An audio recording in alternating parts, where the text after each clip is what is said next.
Me hace acordar cuando estábamos preparando el bolso para, supuestamente que era para ir a una expedición a Buenos Aires y terminamos yendo a Malvinas. Es remover un poco la historia de lo que hemos vivido, de lo que hemos pasado en Malvinas. Una persona que no ha ido, tal vez, que no esté vinculado a Malvinas y que vaya, tal vez le resulte interesante, lindo, importante.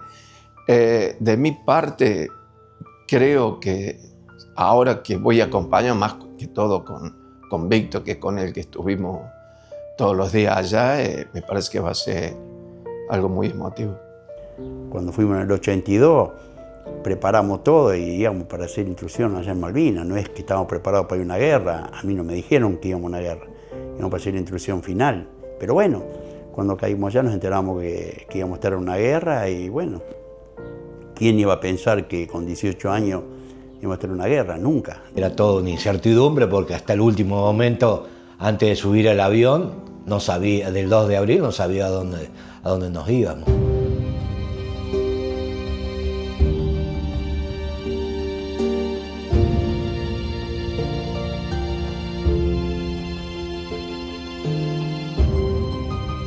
El momento había llegado. Después de más de 4 décadas, el reencuentro con aquellas lejanas tierras dejaba de ser un recuerdo para convertirse en camino. No era un viaje más, era volver. Volver a donde el tiempo quedó suspendido. Volver a abrazar la memoria.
Tras volar de Buenos Aires a Río Gallegos y posteriormente de Río Gallegos a Malvinas, las siluetas de nuestras islas se divisaban desde el aire.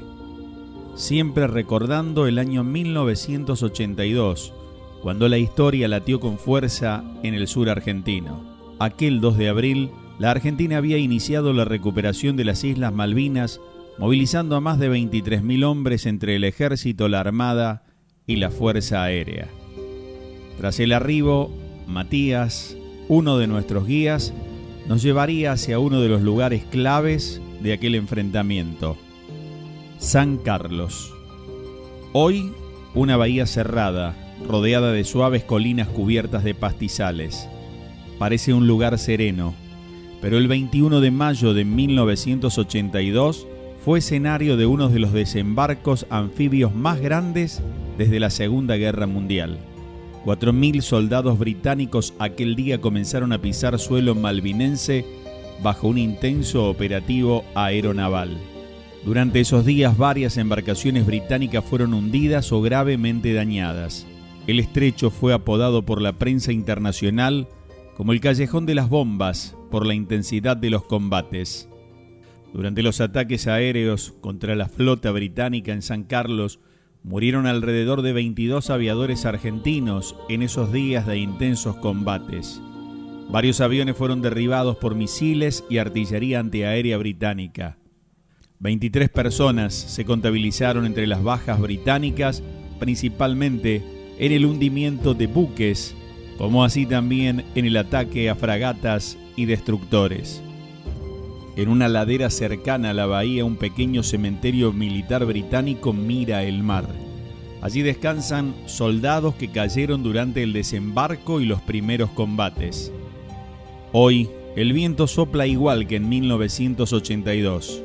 No hay explosiones, hay memoria. Y cuando nuestros veteranos caminan por San Carlos, no solo guardan el respeto lógico hacia quienes también dejaron sus vidas en aquellas batallas, ellos visitan un lugar que fue parte de la historia, porque el dolor no tiene uniformes y la memoria tampoco.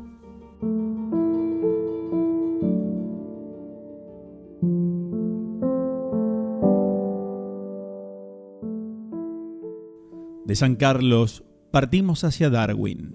El camino se hizo como si cada uno supiera que no era un trayecto más, sino el más íntimo de todos. La tarde comenzaba a caer lentamente sobre la inmensidad de las islas. El viento, constante y sereno, parecía acompañar los pensamientos. Y en medio de ese paisaje vasto, casi infinito, emergía un cartel que indicaba un lugar sagrado: el cementerio argentino de Darwin.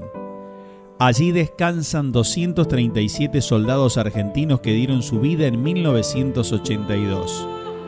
Hombres jóvenes, historias truncas, sueños que quedaron suspendidos en el tiempo. Las cruces blancas se alinean en perfecta formación, como custodiando la patria desde este rincón del mundo. El silencio es profundo, no es un silencio vacío. Es un silencio que habla, que abraza, que interpela. Para quienes estuvieron en la guerra, este no es solo un cementerio, es el reencuentro esperado. Es la despedida que quedó pendiente hace varias décadas. Es poder decir frente a frente: no los olvidamos, nunca los olvidamos. Cada nombre grabado en esas placas es una historia, una familia, un pueblo que sigue recordando. Y en medio de la inmensidad de Darwin, el tiempo parece detenerse, porque aquí no hay distancia. Aquí no hay olvido. Aquí hay memoria y hay honor.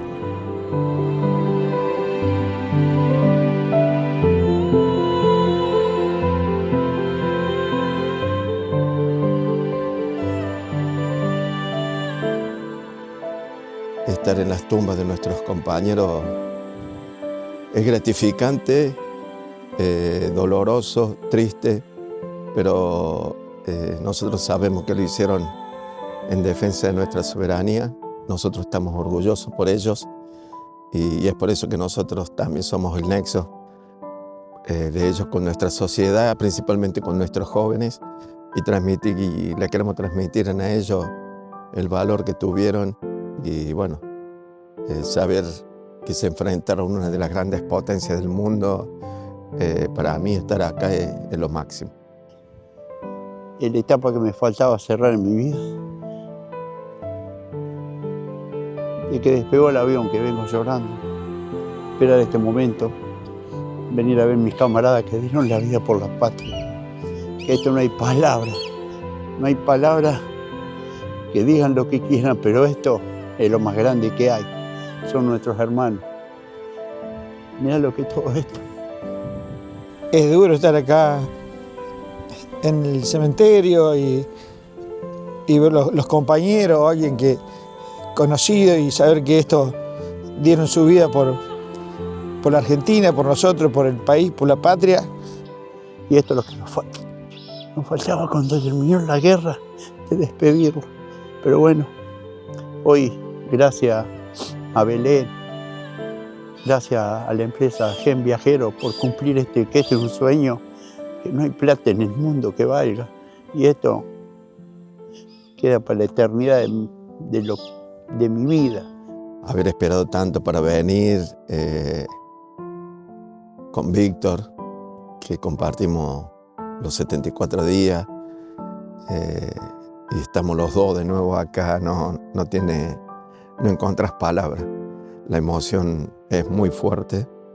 Uno dice, bueno, voy queriendo hacerme el duro, pero no. Llegas acá y es increíble.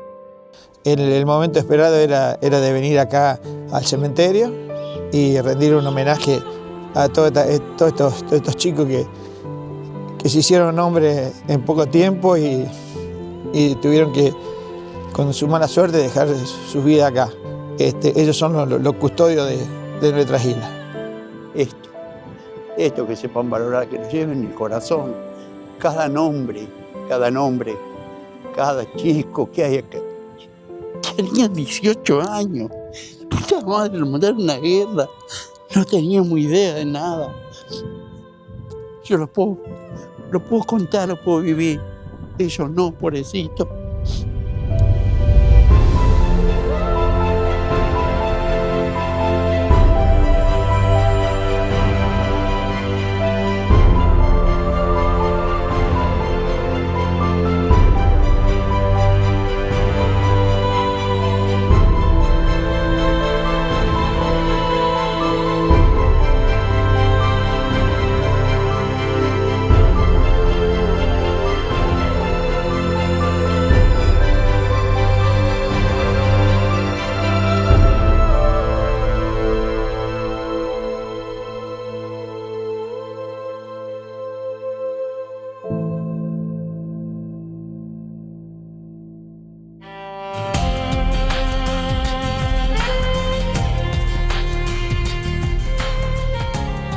El final del día nos esperaba para descansar en una casa de campo en el mismo Darwin, tierra que fue escenario de duros combates en 1982. No era una estancia más. Supimos que aquella misma casa donde nos alojábamos había tenido protagonismo durante la guerra. Sus paredes, hoy silenciosas, fueron testigos de aquel hecho. Descansar allí fue distinto, como si la historia respirara todavía en cada rincón. A la mañana siguiente el paisaje se reveló con otra luz. El viento volvió a ser protagonista. Caminamos el lugar, sin apuro. Nuestros soldados del 82 parecían buscar algo más que referencias geográficas. Miraban el terreno con atención, intentando descifrar posiciones, distancias, movimientos. Reconstruían los combates guiados por el relato vivo de quienes allí habían enfrentado el fuego y la incertidumbre.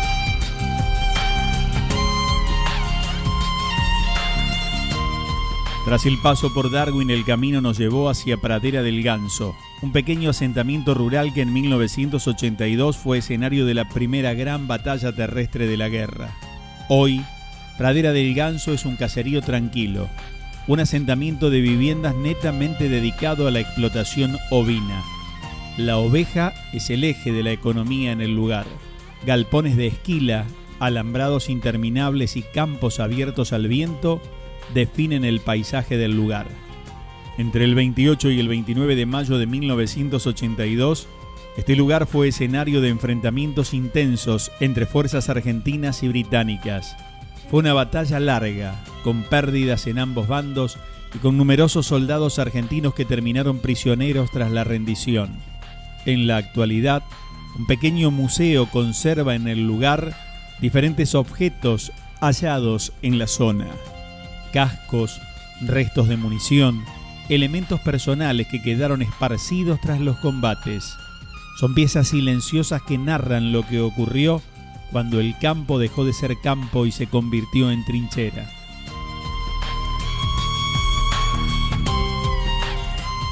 Aún se mantiene en pie el salón que durante la recuperación de las islas por Argentina fue utilizado para concentrar a los isleños del lugar.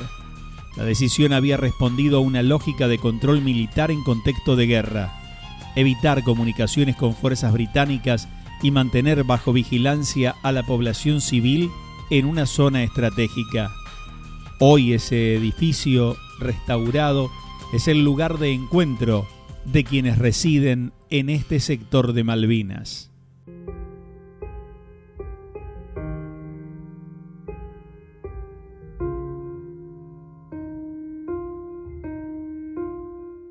Así llegamos al tercer día en las islas, y sin duda se convirtió en uno de los más movilizantes para nuestros veteranos.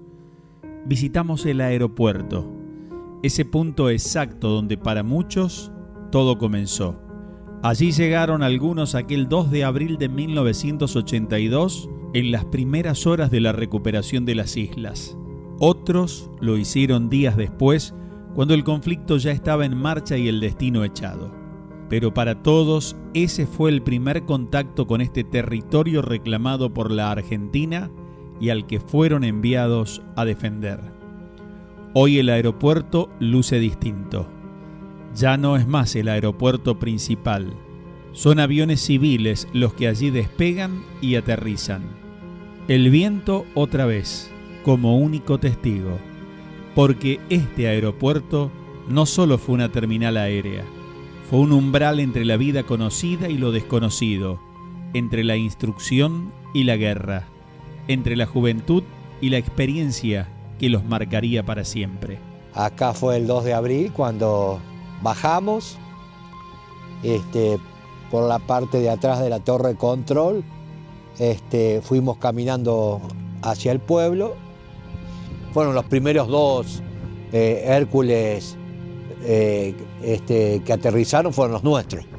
Acá llegué el 10 de abril, aterrizamos de noche, dio 2 vueltas el avión porque decía que había un tractor cruzado en la pista, y cuando aterrizamos bajamos un frío como está ahora, pero creo que era más porque lloviznaba. Éramos como 40 y pico soldados. Bajamos con todos los elementos, los bolsones, lo pusimos ahí al costado y teníamos que esperar hasta que amanezca, hasta el otro día, porque era de noche. Entonces, ¿qué hicimos? Sacamos las cobijas y los tiramos uno arriba del otro para estar cubiertos porque hacía mucho frío y lloviznaba. Entonces, dormimos ahí al costado, todos sentados, ahí al costado. Ahí es el costado. Ahí.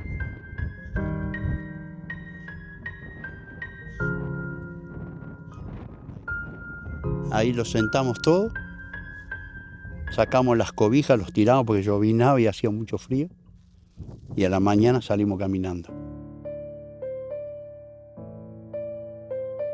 Muy cerca del aeropuerto se levanta el faro. Esta vez no pudimos verlo en plenitud. Está en restauración, cubierto, casi oculto. Cercano al faro se encuentra una réplica que hace referencia al Atlantic Conveyor, buque mercante británico adaptado como transporte logístico durante la guerra de 1982.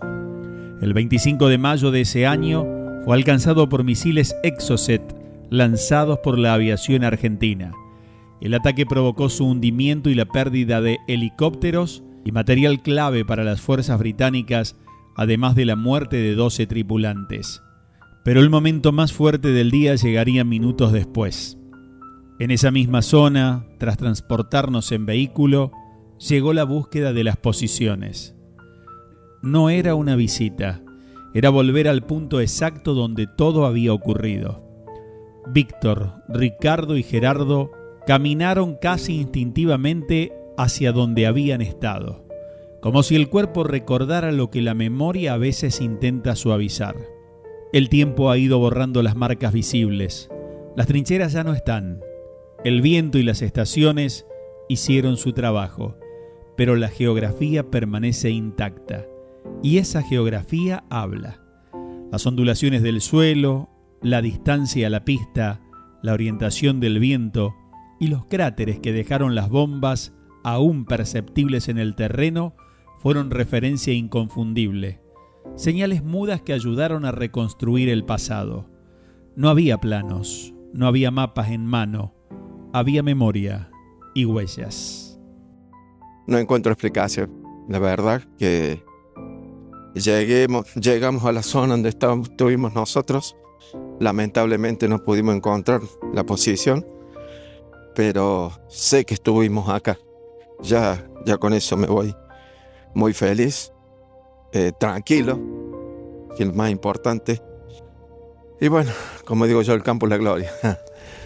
Si bien acá no tuvimos batalla, pero están los vestigios del bombardeo, que sufrimos mucho el 1 de mayo. Ahora sí vuelvo feliz. Mira lo que comimos acá, un pedazo de esquirla también. cuando explota la bomba, que se abren los pedazos. Esa es una esquirla que hay un montón por acá. Y mira vos, 44 años pasaron. Siguen estando. Un hierro caliente, claro, así es. Volver, estar unos minutos en nuestra zona ya es lo más importante, es lo que vine a buscar. Por eso me voy satisfecho con la misión cumplida.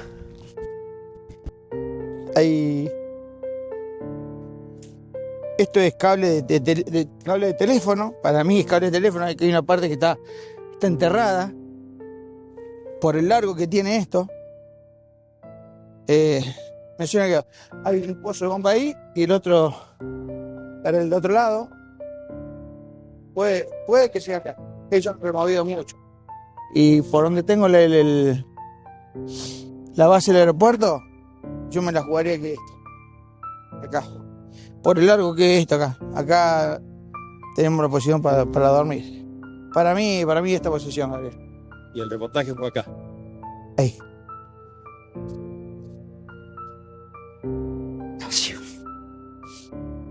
Así con el fala que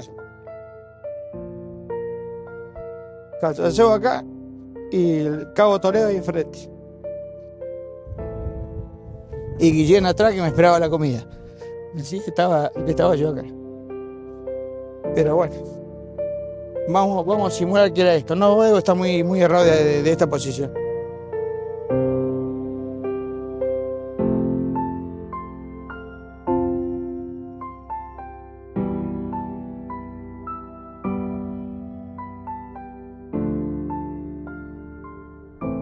Y en una de estos pozos de bomba, cuando subía el agua, nos bañamos esos días que era lindo. Ahora no nos tocó ninguno, pero cuando eran unos días lindos por ahí, nos lavamos un poco acá dentro del pozo de agua. Que de la bomba que había agua acá. Nosotros estamos dentro de la posición. Sí, nos tembló todo. Pero si no te agarraba la onda expansiva o alguna esquirla, te podías hablar. Cuando se escuchó el ruido de los aviones, los que estaban haciendo guardia se metieron en el pozo. Porque sintieron ruido de aviones nada más. Y era de noche, era a las 5 de la mañana, por ahí 4:30, 5 de la mañana. Y acá cerca teníamos una antiaérea que ella salió a combatir porque era la misión de ellos. Se percibe el olor a pólvora ese día. El ruido. Eso fue tremendo ese día. Pero bueno, eso fue un rato y pasó. Y después, bueno, desde ese día hasta el último día ya no nos habíamos acostumbrado con los ruidos de los aviones y las bombas que pasaban, que nos tiraban de día y noche. Así que ya era algo, para nosotros era algo normal. Ese día que me hacen el reportaje también había una alerta roja porque pasaba un avión por encima nuestro y nosotros veníamos caminando como si no pasara nada, porque era una casualidad que te peguen desde arriba. Pero bueno, era el miedo que te tirara una bomba y te podía lastimar. Pero sí. El lugar, no sé si es exacto, pero este es el lugar que estuvimos nosotros. Desde que nos apostamos acá, estuvimos siempre acá en este lugar. Teníamos el aeropuerto, veíamos los aviones que aterrizaban, los Hércules, los aviones de guerra aterrizaban todo acá, así que este es el lugar. Esta es la zona, para decirlo mejor, esta es la zona donde estuvimos defendiendo la Malvinas en el 82. El campo de batalla. Acá tenemos, mirá, los vestigios de una bomba supuestamente de 1000 kilos por el cráter que hace. Esto fue a partir del 1 de mayo. Y bueno, estoy contento, pero estoy triste a la vez porque no pude encontrar mi posición. Lo que pasa es que está muy erosionado el viento, se ve que fue tapando, destruyendo todo. Hay muy poquitas las posiciones que se ven. Encontré 3, pero una con una palita al costado y después no vi más otra. Se ve que la misma erosión del viento, la lluvia, la mano del hombre ha destruido las posiciones. No importa. Me voy contento igual, ¿eh? Acá en este sector estuve por la arena, pero bueno, un poquito más adelante habrán estado las posiciones o un poquito más atrás. Está todo muy cambiado. No fueron certeros en su objetivo, que era destruir la pista, y no la pudieron destruir porque pasaban tan al ras, y no sé si también por las ametralladoras antiaéreas trataron de escapar y no fueron certeros, porque en realidad le pegan 2 o 3 bombazos por acá a la pista, pero la pista siempre fue operable, nunca dejó de operar la pista por esas 3 bombas. Esas 3 bombas solamente le cayeron a la pista, que fue por acá. Nosotros custodiábamos, mirábamos para aquel lado cuando entramos de guardia a la noche, para que posiblemente el desembarco iba a ser por acá, pero no, fue por otro lado, fue por Darwin. Pero en realidad el ataque lo esperábamos nosotros de acá, pero una vez que se enteraron ellos que las posiciones y la cantidad de soldados que había en toda esta línea, decidieron cambiar. Nos queda esa cosa que uno quería encontrar, pero igual, me voy contento igual, porque es nuestra tierra, ¿no? Y eso es lo principal, es haber vuelto al lugar de que llegamos de la toma de Malvinas del 2 de abril hasta el 18 de junio, vivimos acá. Y bueno, estoy contento, estoy feliz. Víctor, Gerardo y Ricardo caminaron el terreno intentando reconocerlo. Aún así lograron ubicarse en el sector donde pasaron la mayor parte de sus días en Malvinas. Un lugar distinto, pero cargado de recuerdos. A 3 o 4 kilómetros de allí, hacia el otro lado del aeropuerto, Norberto Filippi también buscaba su historia. En ese sector, en 1982, le había tocado custodiar nuestras tierras. Llegó con la ansiedad de todo soldado que vuelve al lugar que ocupó. Caminó atento, observando cada detalle del terreno. Sus pasos parecían tranquilos, pero por dentro estaba la movilización. La búsqueda fue permanente. El lugar exacto nunca apareció. Y la posición la teníamos por acá. Por acá había 2 posiciones. Pero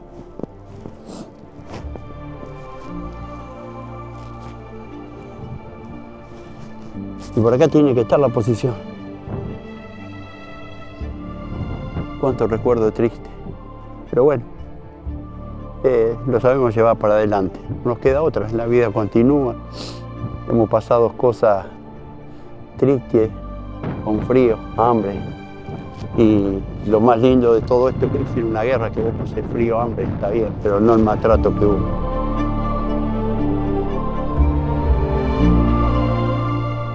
Tenía el sobrepiso, tenía otro pocito más, que si por caía alguna bomba o algo, se los tenía que meter ahí adentro, por las esquirlas o algo de eso. Y cuando hacíamos guardia, día y noche, lo único que sacábamos era la cabeza y el fusil lo teníamos que tener parado así, con el fusil haciendo guardia, mirando hacia adelante y hacia los costados. Y de noche, acá una visibilidad no teníamos para nada, de noche es como cerrar los ojos y era la oscuridad que había, lo único que se sentía las olas del mar, ahora porque está bajo el mar, pero cuando las olas las teníamos acá arriba, esas olas que golpeaban no sentía ni quién venía, ni nada.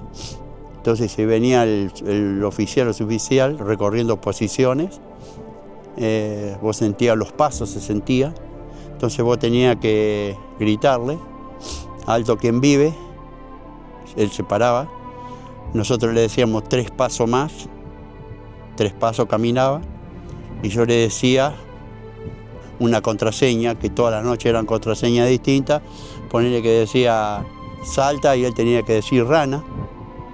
Entonces le decía avanzar porque sabía que era un argentino. Si no me respondía, no respondía nada, tenía que tirarle porque era un inglés o alguien extraño. Pero bueno, esa era todas las noches y no olvidarte de la contraseña. Ponerle que este como el pozo y sacábamos la cabeza. Nosotros era así, sacaba la cabeza nada más. Cuando no venía a la hora de dar un atado de cigarrillo, te hacían formar fila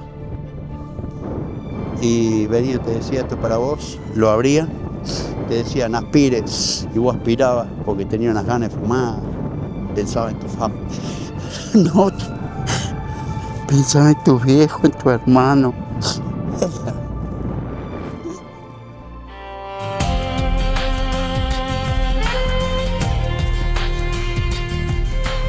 Más allá de los recuerdos de 1982, Puerto Argentino es hoy un lugar que transcurre su vida cotidiana con normalidad. Una comunidad pequeña, organizada. Allí funcionan la escuela primaria, la secundaria, el banco, el correo, su propio periódico y también un museo que recibe a los visitantes que llegan hasta estas islas del Atlántico Sur. En este espacio las referencias al conflicto con Argentina no son predominantes. Para quienes recorren el museo del lugar, se proyecta un documental sobre la guerra y existe un sector donde se recuerda a los británicos que perdieron la vida en el conflicto. La vida religiosa es pequeña, pero diversa. En ese contexto se encuentra la Catedral de la Iglesia de Cristo. Es el templo más importante del lugar. Pertenece a la Iglesia Anglicana y fue consagrada en 1892. Es considerada la catedral anglicana más austral del mundo. Funciona como centro religioso principal de la pequeña comunidad isleña. En relación a la religión católica se encuentra la Iglesia de Santa María, que depende directamente del Vaticano. Fue inaugurada en 1899 y está construida de madera. El principal hotel de la ciudad es el Malvina House. Fue construido en el siglo XIX y remarcan desde esa entidad que el nombre no tiene ninguna relación con la denominación argentina Islas Malvinas, aunque genere esa asociación. Su fundador lo bautizó de esta manera, ya que su hija llevaba por nombre Malvina.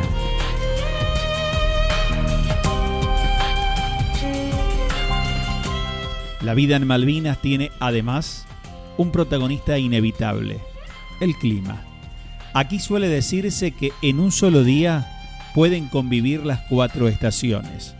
El viento, la lluvia, el sol y el frío marcan el ritmo del lugar. Los inviernos son largos y oscuros con pocas horas de luz. En verano, en cambio, la claridad se extiende por más tiempo mientras el viento sopla con fuerza sobre el paisaje. En ese contexto, la comunidad también busca espacios de encuentro. Un estadio de fútbol se levanta como símbolo de una vida compartida entre quienes habitan el lugar.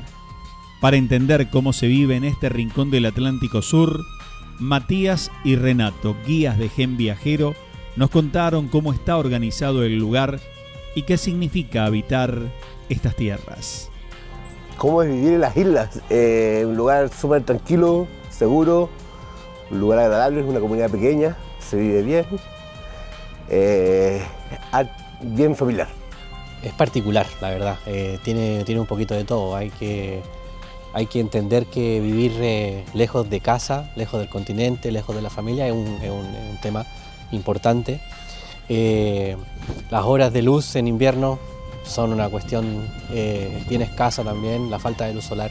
Las islas son un archipiélago de 778 islas, ¿cierto? En las cuales están las 2 islas grandes, que para acá la isla, para nosotros acá, es el East y el West, que para ustedes son la Gran Malvina y la Soledad. Y alrededor de todas estas islas grandes hay muchas islas pequeñas en las cuales se dedica mucho a lo que es turismo de expedición, se puede decir, porque tenemos una gran variedad de flora y fauna. Las economías grandes de la isla, ¿cierto? Son 3, son la pesca, la ganadería y el turismo. La ganadería, bueno, las islas se dividen en 90 estancias, de las cuales 4 son del gobierno, que netamente todas se enfocan en lo que es la ganadería, en lo que es oveja merino. Y la pesca, bueno, es lo que más deja dinero a la isla.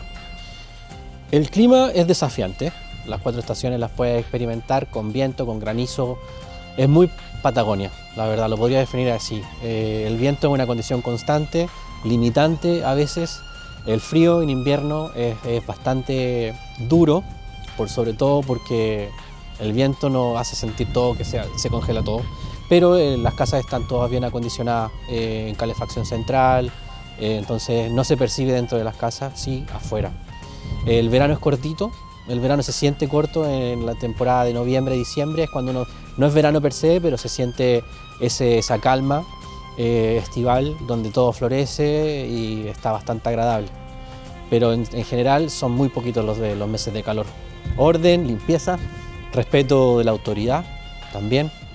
Conciencia social también, o sea, si a alguien se le pierde, se le cae de pronto su cartera, va a estar en la estación de policía o alguien va a subir una fotito en Facebook donde va a estar todo íntegro. Las condiciones climáticas no aportan en que la gente sea muy sociable, porque todo sucede dentro de la casa, todo sucede bajo techo, o sea, son muy pocos los días donde es posible salir a interactuar o ir al parque o qué sé yo. Entonces la gente sí, de naturaleza, es cerrada porque no te permite ser muy sociable, las condiciones climáticas no lo permiten.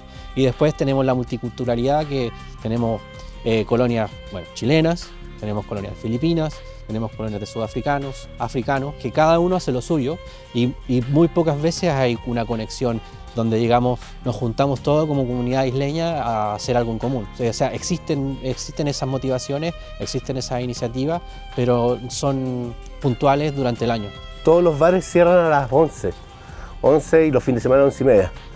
Es muy tranquilo, la gente sí salen a comer, no sé, a las 8 y después se van a los bares a tomarse un gin, una cerveza y a las 10, 11 de la noche ya están en casa. Si dejamos de un lado por un segundo lo que fue la historia bélica de este lugar, existe una riqueza turística muy enfocada a la naturaleza, a la botánica y a la parte histórica. Porque dejando eso de contexto, encontramos que esta isla fue un punto eje central dentro de lo que era el tránsito de mercancías en los años 1800, porque no existía el Canal de Panamá. Entonces hay mucha historia de naufragios de barcos mercantes que cayeron y quedaron aquí en la época, y al mismo tiempo naturaleza. Hay la población de pingüinos más importante del mundo se encuentra acá. Se calcula que 1/3 de la población mundial de parejas que pueden sostener pingüinos, o sea que pueden hacer crecer la población, se encuentra en isla. Volviendo a nuestro relato de la visita a las islas, pudimos caminar el lugar donde se produjo aquel recordado desembarco el 2 de abril de 1982. Una playa de arena blanca, serena y de una belleza particular. Un paisaje vistoso y tranquilo donde durante los meses de verano los pingüinos son los que se encargan de darle vida al lugar. Allí comenzó la Operación Rosario, el operativo mediante el cual las fuerzas argentinas recuperaban las islas el 2 de abril.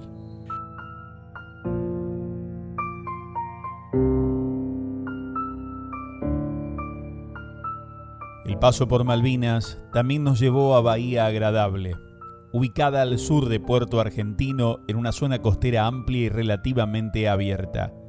Fue escenario de un episodio clave el 8 de junio de 1982, cuando fuerzas británicas realizaban operaciones de desembarco y traslado de tropas. Ese día la aviación argentina ejecutó uno de los ataques más contundentes de toda la guerra. Aviones de la Fuerza Aérea sorprendieron a los buques británicos mientras desembarcaban, destruyendo el Sir Galahad y dejando gravemente dañado el Sir Tristan. En el ataque murieron alrededor de 50 soldados británicos, principalmente de la Guardia Galesa, convirtiéndose en uno de los episodios más trágicos para el Reino Unido durante el conflicto. Bahía Agradable, hoy silenciosa y remota, fue testigo de uno de los ataques más importantes del conflicto, donde la aviación argentina dejó una marca profunda en el avance británico en una jornada que aún resuena en la memoria de la guerra. Dentro de los sitios históricos que recorrimos, también tuvimos la posibilidad de escalar el monte Tumbledown, uno de los escenarios más intensos de la guerra. En este lugar se libró una dura batalla entre el 13 y el 14 de junio de 1982, cuando tropas británicas avanzaron sobre las posiciones defendidas principalmente por el batallón de infantería de Marina número 5. El combate fue particularmente violento, desarrollado en terreno rocoso y durante horas de la noche, con caídos en ambos bandos. En ese mismo monte todavía pueden verse restos de la presencia argentina. Entre rocas protegidas por la propia geografía del lugar, permanecen las cocinas de campaña utilizadas por el ejército argentino y que hoy se conservan como una verdadera reliquia de la guerra. En la parte superior del monte se encuentra, como ocurre en prácticamente todos los sitios donde hubo combates, memoriales británicos que recuerdan a los soldados caídos durante esa batalla. Es un lugar también particular para dos de nuestros veteranos, Víctor y Ricardo, que fueron movilizados desde su posición original de Puerto Argentino hasta la base de estos cerros en la noche del 13 de junio. Era de noche, habían sacado conclusión que era medio imposible por el fogonazo que se produce cuando sale la munición. Y aparte no sabíamos si íbamos a dispararle a tropa propia o tropa inglesa, pero no sabíamos dónde tirar. El subteniente no le habían dado ninguna instrucción, no podíamos hacer nada hasta que de repente veíamos ya avanzada la noche cómo retrocedían los chicos que estuvieron combatiendo acá atrás, llorando algunos, sí, hablando entre ellos. Ya después empezaron a traer heridos. Y ya después es como que veíamos que traían cuerpos que habían caído acá. Y bueno, de repente aparece un mayor de una orden de destruir el cañón. Que para eso se quedaron el cabo Primero Díaz y el subteniente Galeno. Y el cabo Toledo junto con nosotros tres nos replegamos. Habíamos caminado unos metros y nos bombardearon del costado izquierdo. Seguimos caminando. Ya tuvimos otro ataque del costado derecho, ahí nos tiramos cuerpo a tierra para refugiarnos un poco y bueno, hicimos que tal vez lo que no se podía hacer, pero el cabo Toledo nos dijo corramos y corrimos unos cuantos metros para alejarnos un poco del alcance del ataque de los ingleses hasta llegar al pueblo. Estando esa noche ahí, que se veían las luces de las trazantes, las bengalas que tiraban los ingleses, el momento que uno observa, decir, esto lo vi en una película y ahora lo estoy viendo. Nunca esperé algo así, nunca. Y bueno, entre lo fascinante que era ver todo eso y el ser protagonista, no, fue algo increíble. Se hacía esos cráteres porque acá la tierra es la turba, es floja, entonces se hacía más grande el pozo. No así en Puerto Argentino, al ser más dura, más piedra, era que la bomba era hacer pozo más chico pero más esquirla. Acá lo que tenía menos era esquirla porque la bomba se enterraba. Cerrando la visita a las islas, pudimos experimentar parte del recorrido que realizaron las fuerzas británicas durante su avance hacia Puerto Argentino. A bordo de vehículos 4x4, transitamos algunos de los montes que formaron parte de ese desplazamiento militar tras el desembarco inglés en San Carlos. Pisamos el monte Dos Hermanas, volvimos a recorrer Tumbledown, pero desde otra perspectiva, y finalmente alcanzamos el monte Williams, uno de los puntos elevados cercanos a la capital isleña. A lo largo de toda esta travesía, los guías fueron señalando posiciones argentinas que aún se conservan. También las marcas visibles de las bombas que impactaron en cada lugar hace más de 4 décadas y que permanecen grabadas en el suelo malvinense. Resultó profundamente conmovedor encontrar en algunas trincheras restos de lo que fueron los refugios de los soldados argentinos en aquellas frías noches de combate. Aún pueden verse abrigos para protegerse del clima, alguna que otra lata nido utilizada para alimentarse en aquellos días, elementos para cubrirse de la lluvia y las zapatillas flecha que permanecen como testimonio en una trinchera. En medio de los montes también están los rastros del material utilizado por las fuerzas británicas. Se observan cajas de bombas que pertenecieron al ejército inglés, muchas de ellas acumuladas en determinados puntos del terreno, como silencioso testimonio de la intensidad de los combates que allí se desarrollaron. En cada monte, en cada trinchera, en cada posición, las huellas del conflicto siguen presentes. El terreno guarda cicatrices que el tiempo no ha podido borrar y que conviven con la calma del paisaje. Pero más allá de los datos históricos, de los sitios recorridos y de los vestigios que aún permanecen en el lugar, este viaje tuvo un significado mucho más profundo para quienes lo vivieron en primera persona. Para nuestros veteranos, volver a pisar el suelo de Malvinas no fue una simple visita. Cada paso sobre ese terreno, cada mirada hacia los montes donde hubo combates, fue también una forma de cerrar círculos, de recordar y de rendir homenaje. Antes de emprender el regreso al continente, llegó el momento de detenerse y reflexionar. ¿Qué dejó este regreso? ¿Qué significó volver a caminar estos lugares? Las respuestas, cargadas de emoción y memoria, quedaron en las palabras de quienes protagonizaron aquella historia y que hoy pudieron volver a reencontrarse con el lugar que defendieron. Me deja tristeza por lo que pasó, pero sin duda una experiencia nueva con respecto a lo que fue la guerra, ¿no? Bueno, la verdad que hermoso, positivo. No me encontré con lo que yo esperaba, pero bueno, son 44 años, entonces uno esperaba que las posiciones nuestras estén intactas y no es así, porque por ahí el viento, la lluvia, los pozos estaban todos derrumbados, era difícil encontrar tu posición, pero igual no hay quejas para esto, porque lo principal era venir a Malvinas, ir a las tumbas de nuestros compañeros, que era una de las principales cosas, ¿no?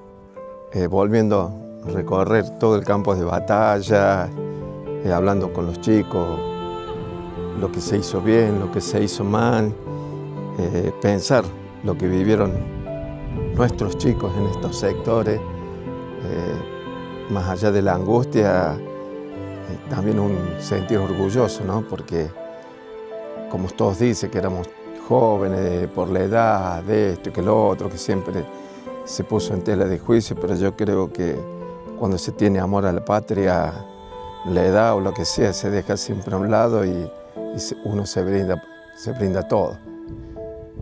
Recorrer el cementerio, estuve en mis exposiciones, recorrer todas estas partes que hemos recorrido, que no le hemos conocido. Qué sensación, porque picaban las balas, los cañoneos, y nosotros lo vivíamos, pero de otra zona. ¿Qué habrán sentido estos chicos ahí? El recuerdo que tendrán, los que lo pudieron contar y las que no. Yo digo siempre, hasta que nos vamos a morir, la Malvinas la llevamos acá en el corazón. Porque este viaje es un viaje para culminar en una historia de que hemos estado acá en Malvinas.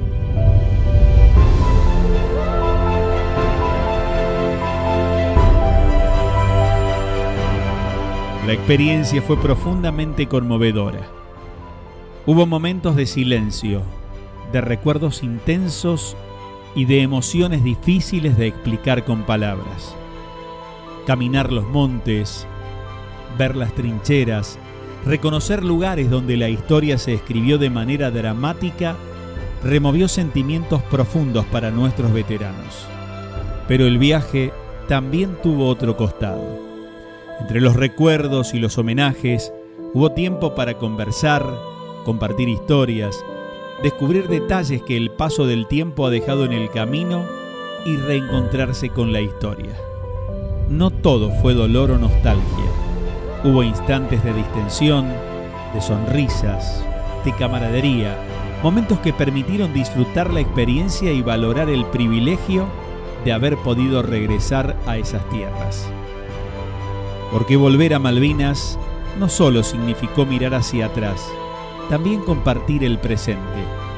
Fue un viaje cargado de memoria, de respeto y de emociones.